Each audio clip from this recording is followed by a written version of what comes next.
ओम पूर्णमदः पूर्णमिदं पूर्णात् पूर्णमुदच्यते पूर्णस्य पूर्णमादाय पूर्णमेवावशिष्यते। ओम शांति शांति शांति। शंकरं शंकराचार्यं केशवं वादरायणं सूत्रभाष्यकृतौ वन्दे भगवन्तौ पुनः पुनः। ईश्वरो गुरुरात्मेति मूर्तिभेदविभागिने व्योमवद्व्याप्तदेहाय दक्षिणामूर्तये नमः। ओम शांति शांति शांति। नारायणं नमस्कृत्य नरं चैव नरोत्तमं देवीं सरस्वतीं व्यासं ततो जयमुदीरयेत। ओम शांति शांति शांति।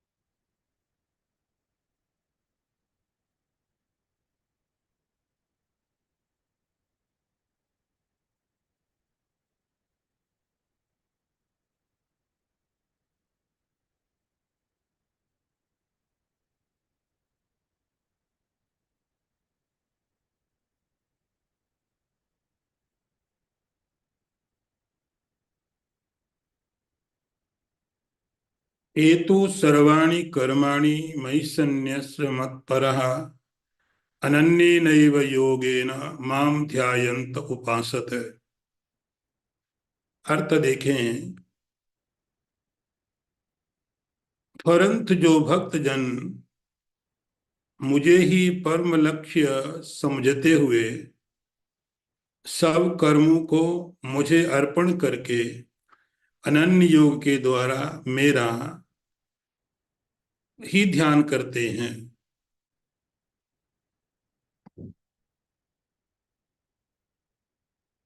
हम देख रहे थे इस 12वें अध्याय में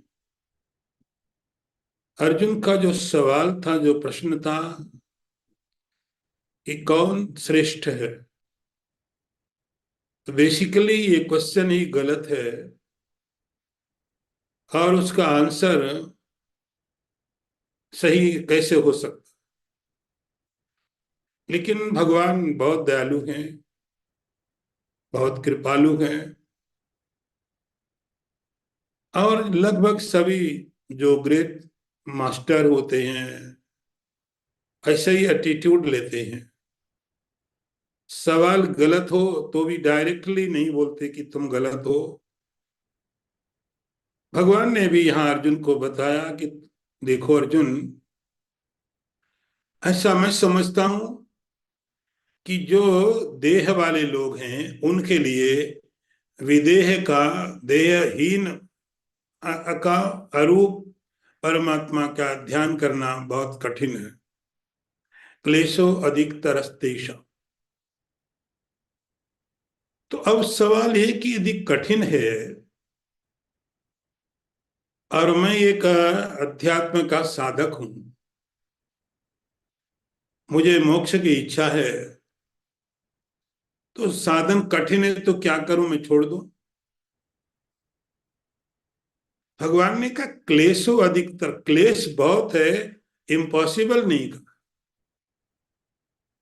क्लेश अधिक है, कष्ट है, लेकिन इम्पॉसिबल नहीं है।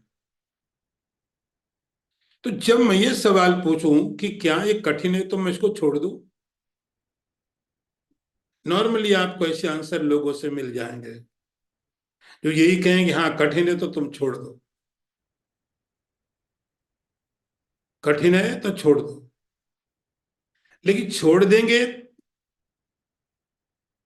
तो क्या छोड़ देना एक मार्ग है? यदि मैं उस अध्यात्म के रास्ते को, निर्गुण निराकार ब्रह्म के ध्यान को छोड़ दूंगा, तो क्या ये मार्ग है? क्या ऐसा तरीका कि मैं उसको छोड़ करके मोक्ष को प्राप्त कर लूं? भगवान ने कहा क्लेश है, कठिन है। इसका अर्थ ऐसा नहीं कि तुम छोड़ दो, इसका मतलब है कि तुम अपने को उसके लिए तैयार करो। ये अब तुम्हारी जिम्मेदारी बन जाती है कि यदि तुम्हारा टारगेट बहुत बड़ा है, तो आपको जैसे एवरेस्ट माउंटेन चढ़ना है, इतना सरल नहीं है। तो जो लोग माउंट एवरेस्ट चढ़ते हैं, वो लोग अपने को प्रिपेयर करते हैं। एक साथ जंप लगा के नहीं पहुंच सकते हैं, इम्पॉसिबल नहीं है, लेकिन कठिन जरूर है। लेकिन हम चैलेंज लेते हैं, हम इंजॉय करते हैं चैलेंज। हम अपने को प्रिपेयर करेंगे, तैयार करेंगे। तो जब हम उस स्थिति में नहीं रह सकते हैं, तो हम अपने को थोड़ा नीचे ला करके तैयारी करते हैं। हम अपने को जैसे अ, अभी सब कोई चाहते हैं कि उनको कॉलेज में एडमिशन मिले, डायरेक्ट डिग्री मिल जाए डॉक्टर होने की। नहीं मिल सकते, तो हम बोले चलो डायरेक्ट डिग्री नहीं मिल सकती, एक दो क्लास पहले भर्ती हो जाते हैं हम, एडमिशन एक दो मास्टर में सीधे चले जाते हैं। आपके पास सोर्स हो सकते हैं, सिफारिश आपका कॉलेज हो सकता है, तो आप जाके इस कॉलेज में जाकर के डायरेक्ट क्लासरूम में बैठ सकते हैं। लेकिन आप समझेंगे नहीं, नहीं समझेंगे तो आपको कहा जाएगा आप थोड़ा पीछे जाके ट्राई करो। आपको आना यहीं पर है, लेकिन आप नीचे से जाके ट्राई करो। तो क्लेश अधिकतर होने का अर्थ भगवान ये नहीं कह रहे हैं कि नहीं करना चाहिए। तो जो लोग इस अध्याय को ठीक से नहीं पढ़ते, ठीक से नहीं समझते हैं, वो लोग यहाँ पर बहुत तरह के गलत धारणाएं लेके चले जाते हैं। भगवान कहते हैं कि भक्ति योग आसान है, उसको करो। भगवान ऐसा कभी नहीं कर रहे। भगवान ने कहा एक क्लेश कर, क्लेशो अधिकतर, अधिकतर क्लेश है, उसके अपने अपने कारण है। तो क्लेश है, कष्ट है, इसका अर्थ ऐसा नहीं करे भगवान नहीं करना है, आपको छोड़ना नहीं। तो आप अपने को थोड़ा नीचे ले आओ, आप अपनी तैयारी करो नीचे से थोड़ी आकर के। और नीचे से तैयारी क्या करेंगे, तब भगवान आपको यहाँ पर बताएंगे, ये तो सर्वाणि कर्माणि मयि सन्न्यस्य मत्परा अनन्ये नैव योगेन माम ध्यायन्त उपासते। तो आगे के जो मंत्र आप देख रहे हैं, ये वाला 6th और 7th, तेषाम अहम समुद्धरता, मैं आगे बताऊंगा, मृत्यु संसार सागरात भवामी नचिरात पार्थ मैया वेशित चेतसा। तो सवाल है कि यदि मैं वो नहीं कर सकता हूं, तो भगवान कहते तुम अपने को तैयार करो, एक लेवल नीचे चले जाओ, एक लेवल नीचे चले जाओ, वहां जाके प्रैक्टिस करो। अर्जुन, तुमको यदि निर्गुण निराकार ब्रह्म का ध्यान करने में कठिनाई लग रही है, सफोकेशन फील हो रहा है, तुम थोड़ा नीचे उतरो। एक एक स्टेप भगवान नीचे की प्रैक्टिस बता रहे हैं। जैसा मैंने बोला, इस अध्याय का नाम भक्ति योग जरूर है, लेकिन भक्ति का अर्थ यहाँ पे भक्ति नहीं है, इसमें भक्ति का अर्थ समस्त साधना है।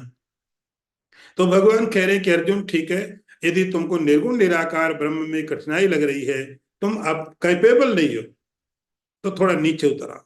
नीचे का स्टेप क्या है, ए तो सर्वाणि कर्माणि मयि सन्न्यस्य मत्परा अनन्ये नैव योगेन माम ध्यायन्त उपासते। ये नंबर आप थोड़ा जो निर्गुण ब्रह्म की उपासना है, उससे थोड़ा एक स्टेप नीचे है। और स्टेप क्या है कि जैसे भगवान के यहाँ पर दो स्वरूप आपको बताए गए थे 11वें अध्याय में। भगवान के दो रूप बताए गए थे। एक भगवान का बताया गया था विराट रूप, विराट, और एक भगवान का चतुर्भुज रूप।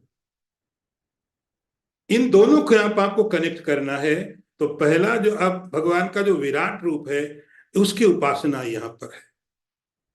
इस मंत्र में भगवान के विराट रूप की उपासना है। विराट का मतलब सारा का सारा ये जितना यूनिवर्स है ये सब भगवान है, ये सब परमात्मा है। तो ठीक है, निर्गुण निराकार ब्रह्म आपको समझ में नहीं आता है, उसकी उपासना संभव नहीं है, तो आप ये जो पूरा विराट है, सहस्त्र शीर्षा पुरुषा सहस्त्राक्ष सहस्त्र पाद, इस सब का सब ब्रह्मांड भगवान का स्वरूप है। तो समस्त चीजें क्या कहते हैं भगवान, सर्वाणी कर्माणि मयि सन्न्यस्य, अपने समस्त कर्मों को मुझ में परित्याग कर दो, मुझ में परित्याग कर दो। मतलब क्या है, भगवान कह रहे हैं कि अपने समस्त कर्मों को मुझ में परित्याग कर दो। भगवान ये नहीं कह रहे कर्मों का परित्याग कर दो, कर्म का परित्याग नहीं कर रहे हैं, समस्त कर्मों का मुझ में परित्याग कर दो। ये तो माने जो कोई विभक्त, जो उस निर्गुण निराकार ब्रह्म की उपासना करने में समर्थ नहीं है, जो उनके अंदर उतनी एलिजिबिलिटी नहीं है, इतनी कैपेबिलिटी नहीं है, उनको चाहिए एक स्टेप नीचे उतर आए। एक स्टेप नीचे उतर करके तो क्या लगेगा, अपने समस्त कर्म परमात्मा को अर्पित कर दो। अब यहाँ पर बहुत विचार किया विद्वानों ने, परमात्मा को कैसे कर्म आप अर्पित कर दोगे। सर्वाणी कर्माणि, समस्त कर्मों को मुझ में अर्पित कर दे। भगवान को कैसे अर्पित कर दोगे, क्या तरीका है। तो ये सारा का सारा जो ब्रह्मांड यूनिवर्स, ये परमात्मा है, एक कॉस्मोस ईश्वर का स्वरूप है, विराट रूप है। तो इसका है कि जब तक आप कर्म कर रहे हैं, जब तक आप कर्म कर रहे हैं, काम के ऊपर आपका अधिकार है, कर्मण्येवाधिकारस्ते।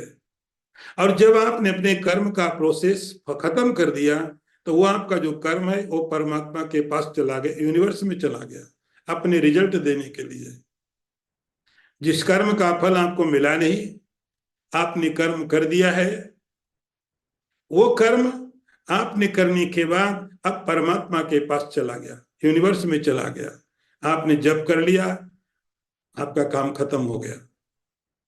अब वो जो जप है, आपने दान कर दिया, पुण्य कर दिया, व्रत कर दिए, इतना आपका काम था, वो आपने कर दिया। इतना करने के बाद वो जप, वो कर्मकांड, यज्ञ, दान, पुण्य, वो सब जाके यूनिवर्स में चले गए, परमात्मा को मिल गए। जब उसके कर्म के फल आप तक पहुंचते हैं, तो उस कर्म के फल को स्वीकार कर ले। उस कर्म के फल जब हम पर आते हैं, क्योंकि आपने तो कर्म परमात्मा को छोड़ दिया, ये तो सर्वाणी कर्माणि मयि सन्न्यस्य मत परा, मेरे परायण हो जाएंगे, मेरे परायण हो गए कि अब जो भी आने वाला है हमको वापस फल के रूप में हम स्वीकार करने को तैयार हैं। अनन्य नैव योगेन माम ध्यायन्त उपासते, बिना किसी डाउट के। अनन्य का अर्थ हुआ कोई डाउट नहीं है कि जो भी मुझे कर्म के फल मिल रहे हैं, मुझे न तो परमात्मा के विधान में कोई डाउट लगता है, न अपने कर्म के फल में कोई व्यवस्था ऐसा लगता है कि कुछ गलत हो गया मेरे साथ। जो हम हमेशा कंप्लेन करते रहते हैं, व्हाई मी, तो ये जो कंप्लेन है, मैं तैयार हूं कि मैंने जो कर्म किया ईश्वर को दे दिया, और वो ईश्वर उस कर्म के फल मुझे दे रहा है, तो मुझे कोई शिकायत नहीं है, मैं संतुष्ट हूं।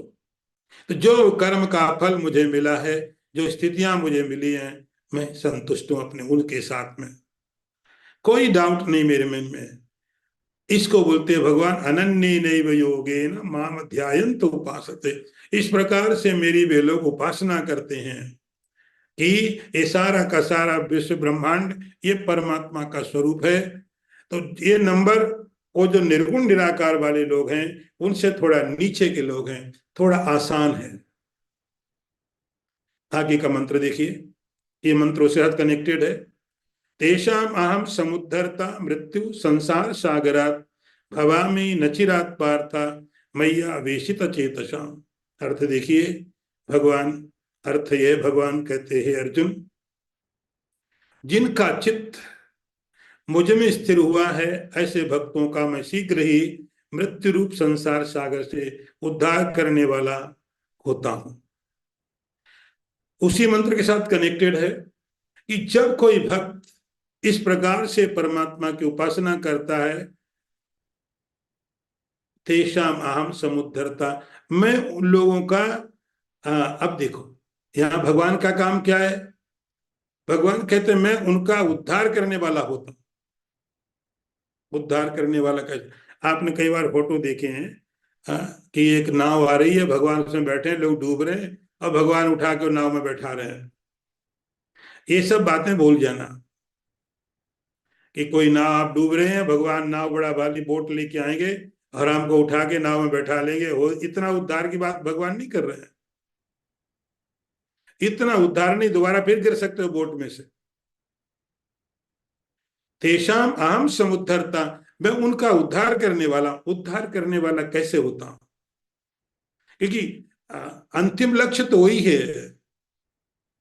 जो पांचवा जो आपने अभी छोड़ा, जैसे एक कदम नीचे आप उतर के आए हैं, वही knowledge, understanding, realisation of the self. अभी कठिन लग रहा था,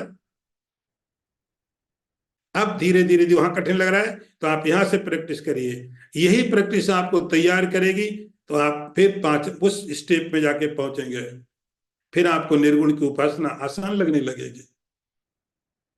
तो ये उसकी प्रैक्टिस है। तो भगवान के तेषाम अहम समुद्धरता, ऐसे लोगों के अंदर मैं उनकी सहायता करता हूं।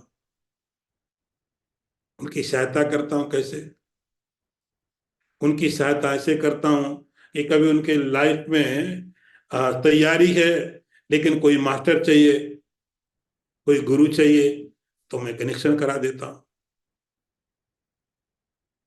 ऐसे संयोग बना देता हूं जिससे उनको आगे की उपासना में सहयोग मिले। मृत्यु संसार सागर, उद्धार किससे करता हूं, उद्धार करता हूं मृत्यु के, मृत्यु से। और मृत्यु से तो उद्धार का मतलब होता है कि जहां पर अद्वैत हो, आगे तो सब जगह मृत्यु है, जहां द्वैत है वहां मृत्यु है। तो भगवान कहते हैं कि जो पीछे वाले में बताया उस प्रकार से मेरी जो उपासना करते हैं, तेषाम अहम समुद्धरता, उनका मैं समुद्धरण करने वाला होता हूं। उनको ऐसी परिस्थितियां तैयार करके देता हूं, ऐसी कंडीशन तैयार करके देता हूं, ऐसे लोगों से मिला के देता हूं कि वे अपने उस साधना में आसानी से साधना कर सके। तो मृत्यु संसार सागरा, ये जो मृत्यु का सागर है, इससे उद्धार करता हूं। इससे उद्धार मतलब उनको मृत्यु से रहित कर देता हूं। और मृत्यु से रहित करने का एक ही तरीका है कि आप रियलाइजेशन कर लें, और कोई तरीका नहीं है। आगे सवाल पूछा कितना टाइम लगाते हैं आप आने को। यदि कोई व्यक्ति इस प्रकार से उपासना करता है तो फिर आप वहां आने में कितना टाइम लगाते हो। तो भगवान ने कोई आप प्रॉमिस नहीं दिया, कोई टाइम नहीं बताया कि पक्का 2 दिन लगेगा, 4 दिन लगेगा, महीने भर लगेगा, 10 साल लगेगा, 10 जीवन लगेगा, ऐसा कुछ टाइम नहीं दिया। बहुत समझदारी से भगवान ने बात कही, अच्छी रात।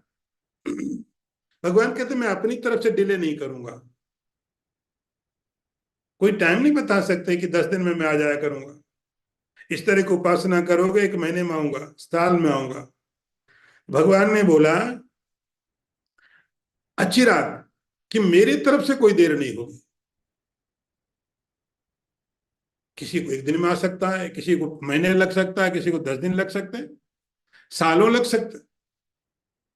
भवामी न अचिरात पार्था, वो जो डिले जो कुछ होगा मेरी तरफ से नहीं है। जिस प्रकार उस साधक अपना प्रयत्न कर लेता है, मैं वहां पर मैया आवेशित चेतसा, जिनका मन मुझ में आवेशित है, जिनका मन मुझ में लगा हुआ है, जिनका चित्त मुझ में लगा हुआ है, इस प्रकार की साधना में उनको मैं इस संसार सागर से पार कर देता हूं। अब आगे का मंत्र देखिए। मय्येव मन आधत्स्व मयि बुद्धिम निवेशय निवस्यसि मय्येव अतोर्ध्वं न संशय। अर्थ देखो पहले, ये अर्जुन तुम अपने मन को, अपनी बुद्धि को मुझ में स्थिर करो, उसके पश्चात तुम मुझ में ही निवास करोगे, इसमें कोई संशय नहीं है। अब यहाँ की साधना ऊपर से नीचे की तरफ को है। सबसे पहले भगवान ने ऊपर वाली क्लास की बात कही,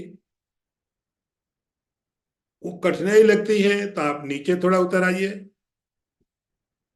तो भगवान ने दूसरी साधना की बात की कि भगवान के विराट रूप को आप देखो और भगवान के विराट रूप की उपासना करो। ये थोड़ा उससे आसान है। अर्जुन ने कहा किसी को इसमें भी समस्या हो, तो किसी व्यक्ति को इसमें भी समस्या हो, वो भगवान के विराट रूप की उपासना नहीं कर सकता, वो भगवान को या नहीं देख पाता है कि पूरा विराट भगवान का स्वरूप है, भगवान की व्यापकता को नहीं समझ पाता। तब भगवान कहते हैं ठीक है, तो आप ऐसा करो, थोड़ा और नीचे उतर आओ। और नीचे उतरने का मतलब भगवान को आप अब एक इन पर्सन भगवान की उपासना करो। आप ऐसे भगवान की उपासना करो कि जो भगवान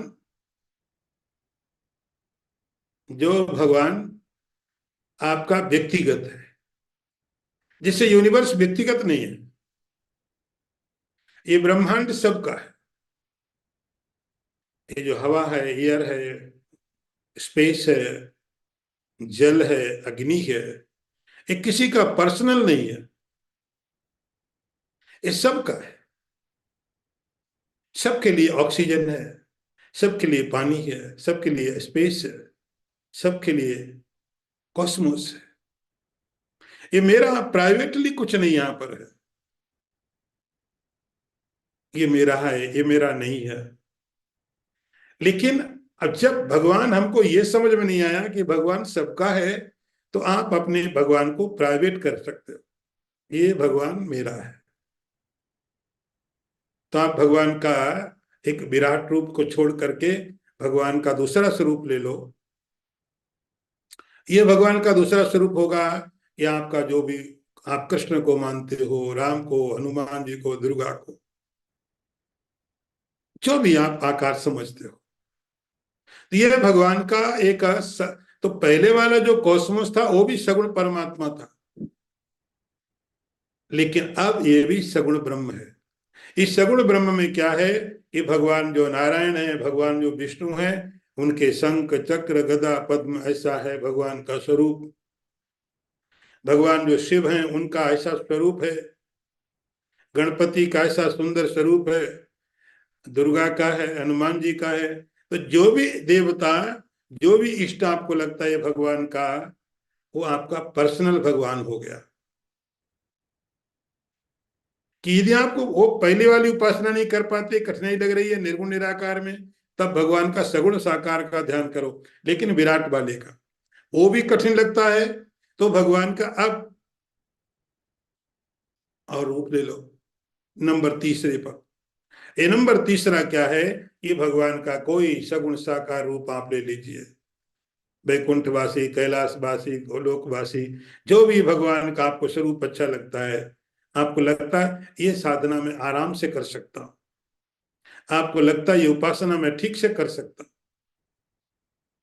ये इजी है, तो आप उसको करिए। लेकिन अल्टीमेटली आप तैयारी उसी की कर रहे हैं। अल्टीमेटली आपकी जो तैयारी है वो इसकी तैयारी नहीं है। लेकिन आप वहां नहीं कर सकते, तो यहाँ पर नंबर 3 में आ जाइए, और 3 नंबर में आके भगवान के सगुण साकार भगवान का आप ध्यान करते हो। तो भगवान करें मयि एव मन आधत्सो, नंबर तीसरी उपासना है ये। अपना मन मुझ में लगाओ, मुझ में लगाओ। तो यहाँ पर मुझ का अर्थ होगा कि भगवान नारायण है, भगवान विष्णु हैं, दुर्गा देवी है, जो भी आपको लगता है, आपको लगता है आप अपना मन इसमें आसानी से लगा सकते हैं। मयि बुद्धि में निवेश है, आप अपनी बुद्धि का निवेश मुझ में करिए। आप विचार बुद्धि से करते हैं, तो बुद्धि का विचार आप बहुत कर लगाते हैं, विचार तर्क बुद्धि से करते, तो आप परमात्मा के तर्क करिए बुद्धि से। आप परमात्मा में मन लगाने का मतलब है आप इमोशनली अपने को परमात्मा के साथ में अटैच करिए। आप इमोशन परमात्मा के साथ, जैसे आप परिवार के साथ इमोशनली अटैच होते हैं, लोग अपने कुत्ते बिल्ली के साथ में इमोशनली अटैच हो जाते हैं। ऐसे ही ये इतना आसान हो सकता है कि आपको परमात्मा के साथ में इमोशनली अटैचमेंट, मई एवं मन आधत स्व, अपना मन मुझ में लगा दो। इमोशन, ईश्वर के साथ एक ऐसा रिलेशन, एक ऐसा इमोशन तो कुछ तो चाहिए। बिना इमोशन के आप परमात्मा की भक्ति कैसे कर सकते हो? इमोशन, भगवान कहते हैं ईश्वर के साथ में आपका भावात्मक संबंध होना चाहिए, भावनात्मक संबंध होना चाहिए, इमोशनल कनेक्शन होना चाहिए, कि ईश्वर के साथ आपके सुख भी जुड़े हों, ईश्वर के साथ आपके दुख भी जुड़े हों, आपके राग भी जुड़े हों, आपके द्वेष भी जुड़े हों। इमोशनली आप अपने ईश्वर के साथ कनेक्ट क्योंकि कर सकते हैं, और भगवान क्योंकि नारायण है, वैकुंठवासी है, कैलाशवासी है। हम देखते हैं संसार में ऐसे बहुत से लोग हैं, अभी तो कोई पागलों की कमी नहीं है, ऐसे बहुत से लोग हैं जिनको लोगों ने देखा तक नहीं है, केवल उनकी इमेज देखी है, कभी टीवी में, कभी सिनेमा के पर्दे में। अब उनके लिए इतना इमोशनल उनके अंदर होता है, इतना इमोशन उनके अंदर होता है, उसके लिए लड़ाई लड़ने को तैयार है। कोई प्लेयर हो सकता है, जानते नहीं उसको, कभी देखा नहीं, और जिसके बारे में इतना इमोशन, उसको तो पता भी नहीं है कि तुम पागल उसके लिए हो। आप लोग कोई मैच देखते हो, मुझे तो मालूम है कि जो एक दिन गीता क्लास था, क्रिकेट का वर्ल्ड कप चल रहा था, तो लोग गीता क्लास में बैठे थे, अलग देख रहे थे, मुझे समझ रहा था क्या हो रहा है आज। खराब नहीं है, तो जिस व्यक्ति को हमने देखा नहीं, हम जिसको जानते नहीं, हमें कोई लेना देना नहीं है, उसके साथ इमोशनली हम इतने अटैच हो सकते हैं। वो आउट हो गया तो हम अपना टीवी बंद कर देते हैं, वो खेलने आया तो हमने अपना टीवी ऑन कर दिया। उस व्यक्ति को पता भी नहीं है, उसके लिए हम अपने घंटों दिनों बर्बाद कर सकते हैं, पैसे, हमें पता, उसको तो पता नहीं। तो आपने जो इमोशन एक तरफ लगाया, एक ओर से लगाया, तो एक ओर से आप इमोशन कर सकते हो। तो जब एक तरफ से इमोशन कर सकते हो, जिसके साथ हम अभी इमोशनली अटैच हो रहे हैं, उस बेचारे को तो कुछ पता नहीं है। लेकिन यदि आप अपना इमोशन परमात्मा से लगाओगे, तो परमात्मा को सब पता है, सब पता ईश्वर को है। मई ये व मना धत्स्व, अपना इमोशन मुझ में लगाओ। मई बुद्धि में निवेश है, और अपनी बुद्धि भी मुझ में लगाओ। बुद्धि, लॉजिक, तर्क, विचार, चिंतन, इमोशन भी चाहिए, लॉजिक भी चाहिए। आपके लॉजिक, आपके इमोशन दोनों ही परमात्मा के साथ जुड़े, और आप चूंकि जोड़ सकते हैं, हमने परमात्मा को एक शरीर वाला मान लिया है। भगवान नारायण है, शंख चक्र गदा पद्म है, राक्षसों के साथ युद्ध हुआ, भगवान को तीर लग गया, आपको लगा नहीं, क्या हो गया? लोग रामायण देख रहे थे, राम के ऊपर ऐसा रावण ने वार किया युद्ध में, लोग दुखी हो जाते थे। मैं टीवी के रामायण की बात नहीं कर रहा हूं, मैं भगवान नारायण की बात कर रहा हूं। जिस भगवान के साथ आप अपने लॉजिक लगाइए, उस परमात्मा के साथ अपना इमोशन लगाइए, उससे क्या होगा? निवस्य मय्येव अत ऊर्ध्वम न संशया, हे अर्जुन उसके बाद वह व्यक्ति मुझ में ही निवास करेगा,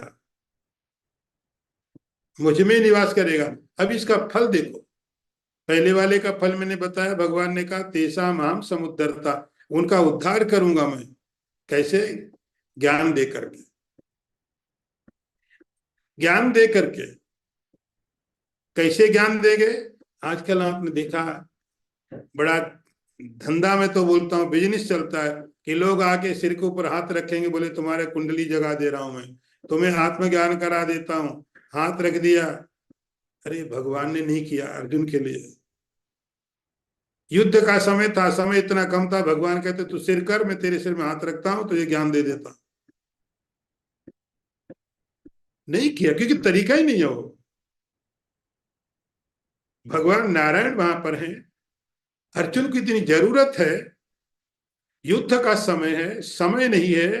भगवान कहते तू सिर इधर कर, आंख बंद कर, मैं सिर में हाथ रखता हूं तेरे, तेरी कुंडली जागृत हो जाएगी, तुझे आत्म साक्षात्कार हो जाएगा, ब्रह्म ज्ञान देता हूं। ये पागलपन भगवान नहीं करते। ऐसा कोई तरीका नहीं है, सब झूठ है, आडंबर है, ऐसा कोई उपाय नहीं है। भगवान कहते तुम्हारी नंबर तीसरे में, फिर नंबर तीसरे की साधना में, जब कोई व्यक्ति अपना सगुण साकार ब्रह्म में, सगुण साकार ईश्वर में, नारायण हो, शिव हो, दुर्गा, वो अपना मन लगाए, अपना लॉजिक लगाए, भगवान कहते हैं उसके बाद निवस्य मयि, मैं वो व्यक्ति मुझ में निवास करेगा। कैसे? उसको मैं तैयार करूंगा कि वह आत्मज्ञान को समझ पाए, मैं उसे तैयार करूंगा,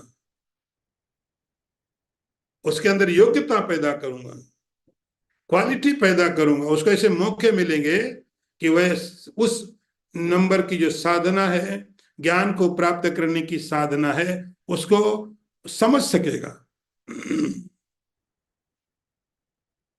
अर्जुन, इसमें कोई संदेह नहीं है, इसमें कोई डाउट नहीं है। अत ऊर्ध्वम न संशय, तो उस व्यक्ति को मेरी ही प्राप्ति होगी, अर्थात होगा वही जो भगवान ने बोला बहुत क्लेश से होता है। आप यदि उसमें नहीं कर सकते, थोड़ा एक स्टेप और नीचे उतर आओ, वो नहीं कर सकते, थोड़ा एक स्टेप और नीचे उतर आओ। तो अभी तक आपको तीन बातें बताई गई, तीन चीजें भगवान ने बताई। मैंने कहा अध्याय साधनाओं का एक ग्रुप लेके बात करता भक्ति की।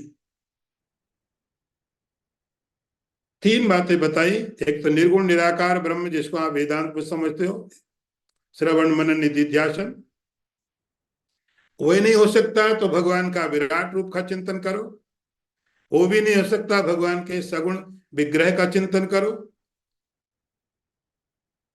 अर्जुन ने कहा वो भी नहीं कर सके तो क्या है, वो भी कठिन लगता है। जैसे किसी को पहले हमने कॉलेज में एडमिशन दे दिया, उसने कॉलेज में गया, बोले कुछ भी समझ में नहीं आ रहा है, बोले चलो तुम नीचे चले जाओ, तुमको कॉलेज समझ में नहीं आता है, तुमको मास्टर में क्लास नहीं अटेंड कर सकते, चलो बैचलर क्लास बैठो जा करके। वहां जाके गया, वहां भी समझ में नहीं आया, बोले ये भी कठिन लगता है, तो और नीचे भेजो ना उसको। तो मैं आपको कह रहा यह कि साधना का क्रम ऊपर से नीचे की तरफ को है, ये द बेस्ट है, लेकिन थोड़ा कठिन है। नहीं समझ में आ रहा है, थोड़ा नीचे उतर आओ, ये नहीं कर पा रहे और थोड़ा नीचे उतर आओ, ये भी नहीं कर पा रहे तो भगवान अब और चौथी बात बता रहे हैं, अथ चित्तम समाधातुम नाशक्नोषि मयि स्थिरम अभ्यास योगेन ततो मामिक्षातुम धनंजय। हे धनंजय, यदि तुम अपने मन को मुझ में स्थिर करने में समर्थ नहीं हो तो अभ्यास योग के द्वारा तुम मुझे प्राप्त करने के लिए प्रयत्न करो। अर्थ फिर समझ लीजिए, बहुत महत्वपूर्ण चैप्टर है ये, बहुत महत्वपूर्ण अध्याय है, आप इसको छोड़ नहीं सकते बिल्कुल भी। अथ, जैसे आप कर शुरू करते ना किसी चीज को, संस्कृत में अर्थ होता है। हे धनंजय, तुम यदि अपने मन को मुझ में स्थिर करने में समर्थ नहीं हो तो अभ्यास योग के द्वारा मुझे प्राप्त करने की इच्छा करो। मतलब क्या है? इस अध्याय का आप ट्रांसलेशन पढ़ जाओगे, कुछ भी पल्ले नहीं पड़ने वाला है। एक प्रोसीजर है। यदि भगवान कहते वो भी साधना आपको कठिन लगती है, ये भी कठिन है, तो ये सवाल नहीं होता कि चीज कठिन है, सवाल होती किसको, किसकी बात कर रहे, किसको कठिन है किसको कठिन नहीं है। संसार में हर चीज कठिन है, हर बहुत आसान कुछ भी नहीं है। किसको आपको पूछना पड़ता है। मास्टर क्लास में तुम नहीं बैठ सकते हो, तुम्हारे लिए कठिन है। लेकिन जो प्रोफेसर उसके लिए थोड़ी कठिन है, उसके लिए बहुत आसान है। मैं मास्टर क्लास में नहीं बैठ सकता हूं, मेरे लिए कठिन होगा, लेकिन जो प्रोफेसर है उसके लिए रोज का काम है, बहुत आसान है, एंजॉय कर रहा है।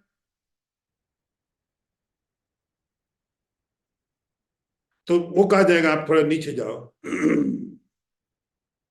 जब कोई फेल होता, फेल का मतलब ये होता ना कि आगे की क्लास के लिए तुम तैयार नहीं हो, आपको यही काम करना पड़ेगा फिर, इसलिए तुम फेल हो।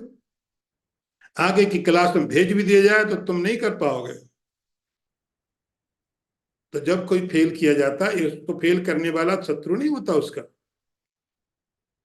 तो जब ये जाए कहा जाए कठिन है, तो पूछा जाएगा किसको। मेरे लिए कठिन हो सकता है, दूसरे लिए बहुत आसान है। हम पहाड़ों में चढ़ते हैं, आप देखते हो, आप चढ़ते हो आपकी सांसें फूल जाती, 1-1 किलोमीटर चलना आपके लिए 50 किलोमीटर के जैसा लगता है। वही आपके साथ जो आपका पोर्टर है, दौड़ते जा रहा है। तो कठिन है तो किसके लिए? भगवान ने कहा ठीक है, अब तुम्हें ये मार्ग ये भी कठिन लग रहा है, तब क्या उपाय होगा? अथ चित्तम समाधातुम नाशक नोषि मयि स्थिरम। हे अर्जुन, तुम यदि अपने चित्त को मुझ में स्थापित नहीं कर पाते हो, तुम यदि मुझ सगुण साकार में भी, विग्रहवान परमात्मा में भी ध्यान नहीं कर पाते हो, तुम्हारा मन वहां भी नहीं लगता है। कठिनाई इसको यहां भी हो रही है। ऐसा नहीं कि भगवान कह रहे कि भक्ति मार्ग सरल है बहुत, रसगुल्ला ला बनाओ भगवान को भोग लगाओ खा गए, ये भक्ति की बात भगवान नहीं कर रहे हैं। अथ चित्तम समाधातुम, यदि आपका चित्त उस परमात्मा के विग्रह में नहीं लग रहा है कि आप भगवान नारायण का ध्यान करने बैठ जाओ और नीचे किसी का कुत्ता भौंकेगा और आप कुत्ते में चले गए, कहाँ के नारायण, कहाँ का वैकुंठ।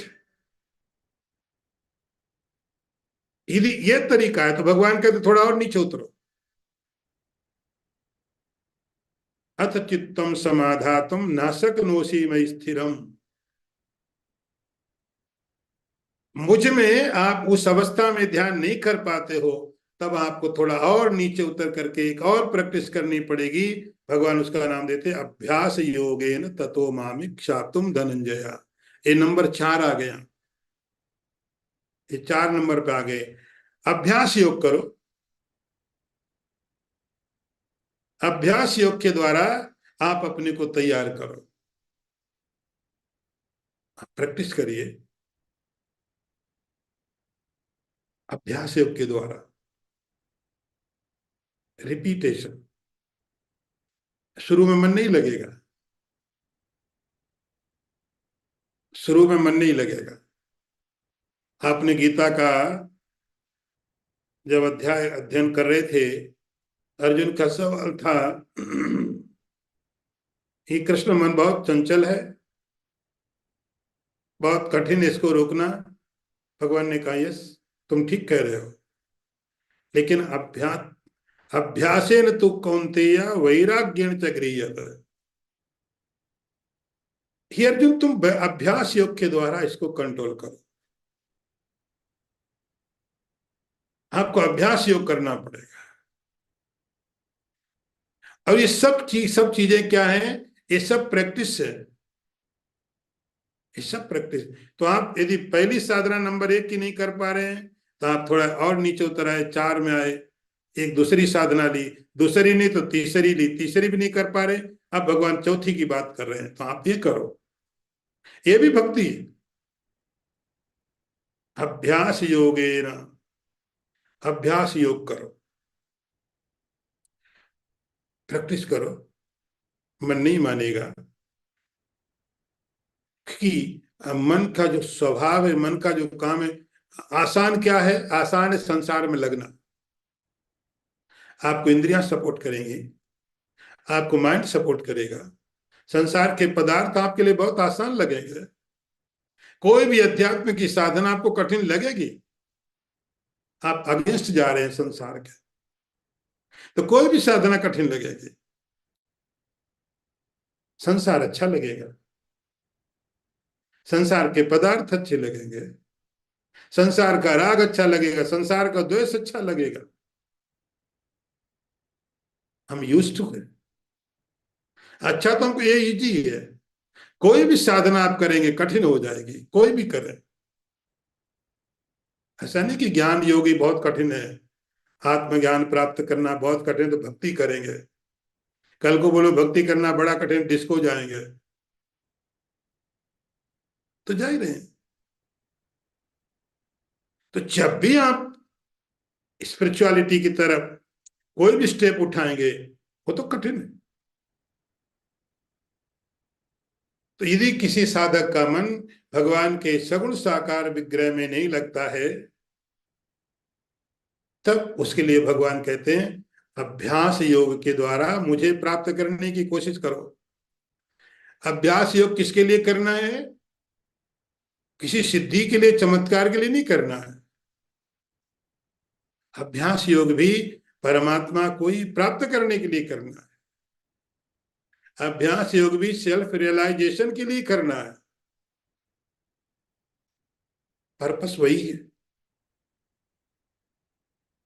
लेकिन चूंकि हम उतने, हमारे पास इतनी क्वालिफिकेशन नहीं है कि मैं सीधे मास्टर क्लास में जाके बैठ जाऊं मास्टर डिग्री के लिए, तो मुझे नीचे एडमिशन लेना पड़ेगा, नीचे लेना। लेकिन नीचे एडमिशन लेने का तो थोड़ी मैं नीचे बैठा रहूंगा मैं, कि मैं हमेशा प्राइमरी में बैठा रहूं, क्योंकि प्राइमरी पढ़ना आसान है, क्योंकि मास्टर डिग्री लेना कठिन है। तो मैं क्या करूंगा? प्राइमरी में बैठा रहूंगा, क्योंकि बहुत कठिन है, अच्छा है, सरल लगता है। तो हमारे सरल लगने के लिए प्राइमरी क्लासेस नहीं है। उससे अच्छा हमको क्या लगता है? स्कूल जाना अच्छा ही नहीं लगता।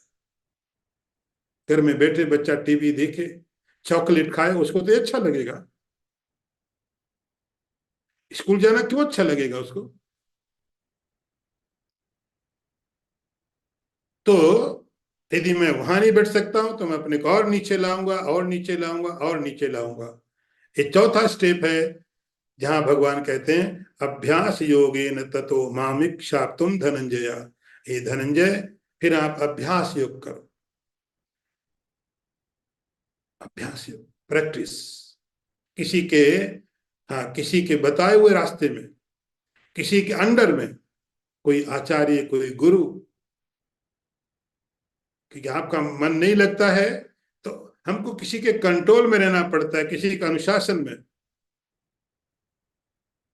जो हमारे मन को, हमारे बॉडी को अनुशासित करे। नहीं, यही करना है तुमको, ये करना ही है। तो उसके पास रह करके अभ्यास के द्वारा ये आप प्रैक्टिस करेंगे। अभ्यास योगेन ततो मामिक शाप्तुम धनंजय। उस अभ्यास को करिए, बार बार करिए, किसी के निर्देशन में करिए, उसके अंडर गाइडेंस में करिए। और आखिरी का मंत्र देखिए, अभ्यासेपि असमर्थोसि मत्कर्म परमो भव मदर्थमपि कर्माणि कुर्वन् सिद्धिम अवाप्स्यसि।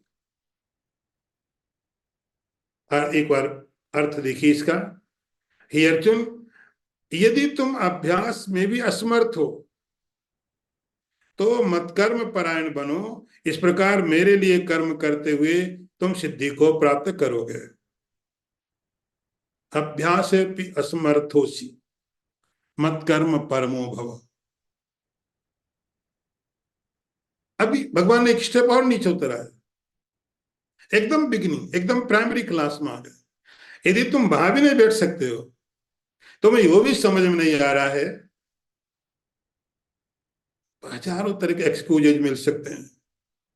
ये काम है, ये चीज है, ये बात है, ऐसा हो गया, वैसा हो गया। क्योंकि जब हम किसी के अंडर होते हैं, किसी के गाइडेंस में होते हैं, तो मन तैयार नहीं है।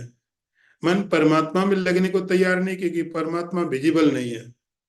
हम किसी के गाइडेंस में रहने को तैयार नहीं, क्योंकि मन का ईगो हर्ट होता है।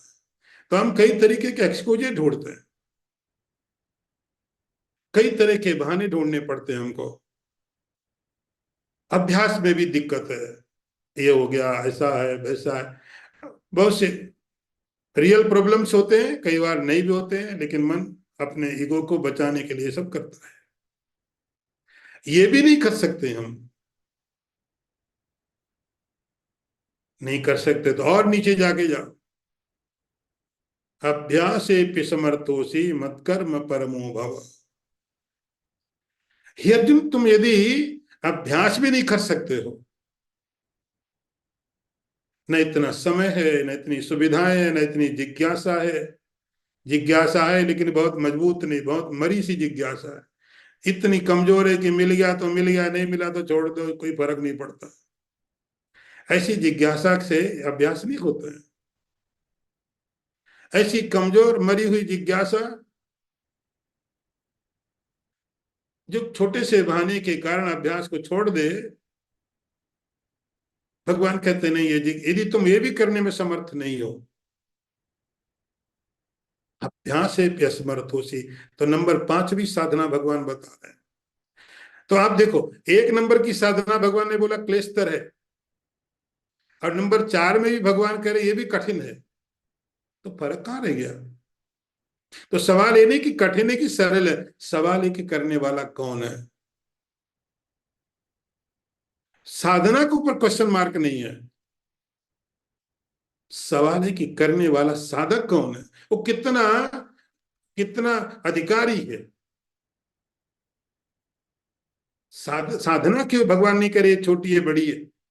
तो कई बार जब गीता पढ़ते लोग बहुत बड़ी भूल करते इस अध्याय में आकर के, उनको लगता भगवान ने बोला सगुण ब्रह्म की उपासना बड़ी सरल है, बढ़िया लड्डू बनाओ, भगवान को भोग लगाओ, खा गए, बात खत्म हो गई। ये सब बातें मन को भ्रमित करने वाली है। ये वे लोग हैं जो छोटे छोटे बहाने ढूंढते हैं रियल चीज को ढूंढने के लिए, बचने के लिए। भगवान कहते चौथे नंबर की साधना भी तुम नहीं कर सकते, चलो और नीचे में उतर जाता हूं। अभ्यासे असमर्थोसी मत कर्म परमो भव। अब तुम कर्म योग मेरे लिए कर्म करो। मदर्थमपि कर्माणि,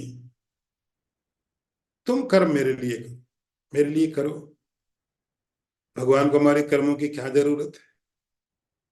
भगवान कौन सा ऐसा महल बना रहे जो जाके तुम वहां ईंट वीट लगाओगे? जितनी जगह, तो जो इंडिविजुअल परमात्मा जो वैकुंठ में बैठा है वो समझ में नहीं आ रहा है हमको। जो सारे कॉस्मोस में परमात्मा है वो समझ में नहीं आ रहा है। एटलीस्ट इतना तो समझ लो कि हर एक शरीर के अंदर एक चैतन्य है, एक कॉन्शियसनेस है, ये परमात्मा है। हर एक बॉडी के अंदर में परमात्मा ही तो है, के अंदर भी वही है, लेकिन हर जगह वही है। तो जब आप अपने कर्म करते हैं, परिवार के लिए करते हो, पति पत्नी के लिए, और कोई ड्यूटी के लिए, अपने शरीर के लिए करते हो, अपने शरीर के लिए करते हो तो शरीर के लिए न करके परमात्मा के लिए करो। थोड़ी सी विजन बदलने की बात है। ये तो एकदम प्राइमरी है। बोले ये भी नहीं कर सकते, बोले फिर तुम क्लास बंद कर देना गीता का। अब ये भी नहीं कर सकते, अभ्यासे स्मर्थोसी मत कर्म परमो भव। तो आपके पति पत्नी भाई, आपका अपना शरीर, शरीर रक्षा के लिए आप नहीं कर रहे हैं, इसमें आत्मा को सुख देने के लिए कर रहे हैं। इसके अंदर जो चैतन्य है, जो कॉन्सियसनेस है, हम जो भी संसार में कर्म करते, यद यद कर्म करो में तत् अखिलम, सब कुछ परमात्मा की आराधना है। बेसिक चीजें हैं, बहुत बेसिक है। कि शरीर के अंदर जो चैतन्य है, जो कॉन्सियसनेस, उसमें तो कोई डाउट नहीं है। तो जो आप तो उसके लिए कर रहे थे, अभी मैं अपने शरीर के लिए कर रहा हूँ। हमारी डाइट जो है बॉडी को ध्यान में रख करके की जा रही है। ये कम कमजोर करना है, इसको वजन बढ़ाना है कि कम जाना, ये चीज ज्यादा हो गई कम हो गई, ये खाओ, शरीर के लिए। अब थोड़ा चैतन्य के लिए भी करके देखो, चैतन्य के लिए। तो मेरे शरीर के अंदर वही चैतन्य बैठा है। ऐसे ही जो मेरे आस पास के लोग हैं, जिनके साथ संसार में मैं जुड़ता हूं, उन सब के अंदर में वही चैतन्य, वही कॉन्शियसनेस है। जो भी कर्म करो, करोगे तो हर एक कर्म जो भी हम कर रहे हैं, वो सब कर्म हम इस चैतन्य के लिए कर रहे हैं। कर्म करो। अब कर्म की कोई भगवान ने लिस्ट नहीं दी कि कौन सा कर्म करना है। अब क्या चाहिए, और क्या चाहिए इससे ज्यादा स्वतंत्रता के नाम पर? यद अभ्यासो विसमर्थोसी मत कर्म कर्मो भव। भगवान ने कोई लिस्ट नहीं दी है कि आप यज्ञ करना, कि आप जप करना, कि पूजा करोगे तो ही भक्ति मानी जाएगी, ये करो। कुछ लिस्ट नहीं दिया है। मदर्थमपि कर्माणि, तो जो भी कर्म करना है, कर्म की कोई लिस्ट नहीं है। आप कोई भी कर्म करो, कर्म तो कर ही रहे हो। कर्म करना और नहीं करना दोनों समस्याएं, दोनों प्रॉब्लम है। तो कर्म जो किए जा रहे हैं, उन कर्मों को करते समय भगवान कहते हैं मेरे लिए, मुझे जोड़ दो साथ में। मदर्थमपि कर्माणि, तो उसके जो कर्म मुझ में हो जाते हैं। तो जितने भी कर्म किए आपने, वो सब के सब कर्म, भगवान कहते हैं मदर्थमपि कर्माणि कुर्वन् सिद्धिम वाप्स्यसि। उन कर्मों को करते करते सिद्धि की प्राप्ति। सिद्धि का मतलब यहाँ पर वही, आप ये मत सोचना पानी में चलने लगोगे आप, जूता पहने बिना, खड़ाऊ पहने। जैसे नाटक सुना बहुत बार आपने कि कोई महात्मा चला जा रहा है, कि आकाश में उड़ गया कोई। उस सिद्धि की बात नहीं भगवान कह रहे हैं। भगवान उसी सिद्धि की बात कर रहे हैं जो भगवान ने पहले बोली, क्लेशो अधिक तरस्तेषाम अव्यक्त सक्त चेतसाम। ये लोग भी जो पहले नंबर में है, इसको भी यात्रा करते करते जाना आखिरी में ही है। यदि आपको आखिरी वाला कठिन लगता है, जो आपको सूट करता है, आप अपनी यात्रा वहां से शुरू कर दो। इसके आगे फिर ओम पूर्णमदः पूर्णमिदम पूर्णात् पूर्णमुदच्यते पूर्णस्य पूर्णमादाय पूर्णमेवावशिष्यते। ओम शांति शांति शांति। शंकरं शंकराचार्यं केशवं वादरायणं सूत्रभाष्यकृतौ वन्दे भगवन्तौ पुनः पुनः।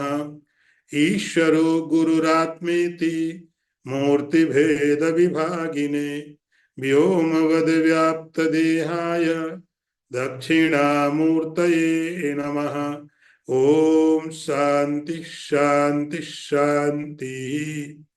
नारायणं नमस्कृत्य नरं चैव नरोत्तमं देवीं सरस्वतीं व्यासं ततो जयमुदीरयेत। ओम शांति शांति शांति।